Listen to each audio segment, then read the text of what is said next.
Welcome to 5 Good Minutes. You're listening to today's inspirational message on the book of Hebrews with Kurt Bjorklund.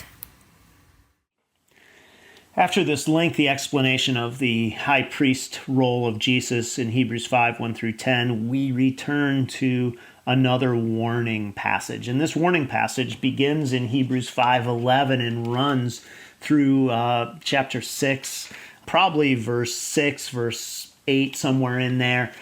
It begins this way. He says, "We have much to say about this, but it's hard to make it clear to you because you no longer try to understand."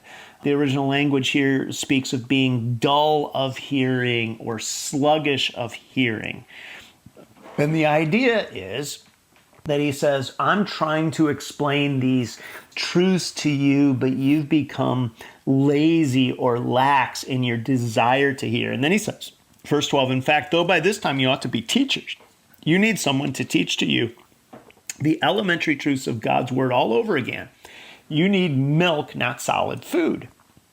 And so he's saying you should be at a point through your own journey where you should be able to explain things to others clearly. You should be able to teach. And yet what you're doing is you are continuing to say, I need people to explain to me what's going on. Now, one of the things you'll hear people sometimes say today, especially when they change churches, I'm just not being fed. And it's kind of one of those boasts that's a complaint, or a complaint that's a boast, however you want to look at it. And what I mean by that is I'm just so deep, I'm not getting what I need.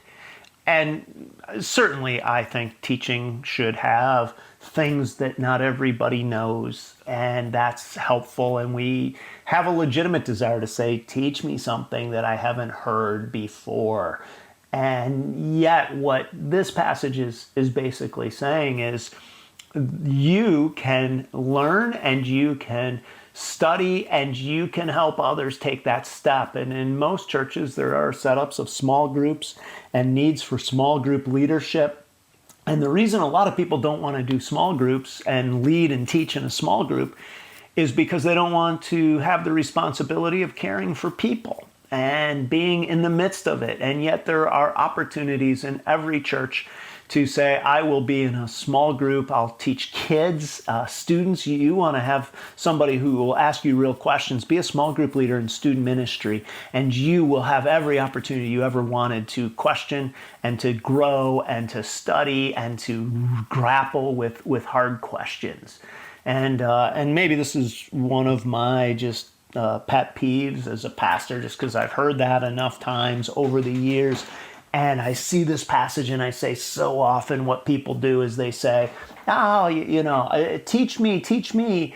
And they don't want to step into the gap. He says, you ought to be teachers. You are still at a point, he says, instead where you need milk, not solid food, which is what you're saying is feed me rather than I'll feed myself.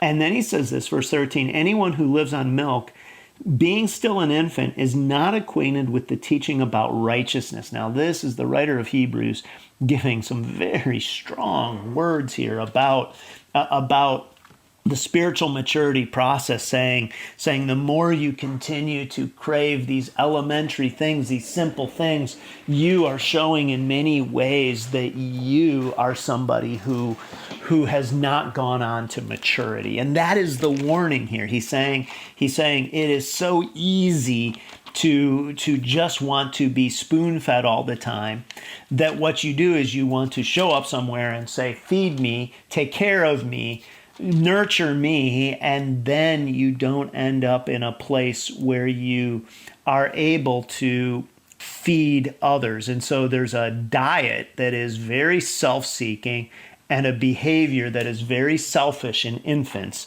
that he is here in essence saying, understand that this is a danger, a spiritual danger, and I'm warning you against it, saying go on to maturity. So let me ask you, do you feed yourself, or do you just simply show up somewhere and say, feed me? And are you able to digest and teach the things? Are you teaching the things to others? Or are you simply saying, I just kind of come and want somebody else to take care of me? That is a question that is legitimate, and the writer of Hebrews drives right into this. Thanks for joining us here today. There's a lot of great content to explore on Orchard Hill Plus and on the Orchard Hill main feed from the weekend.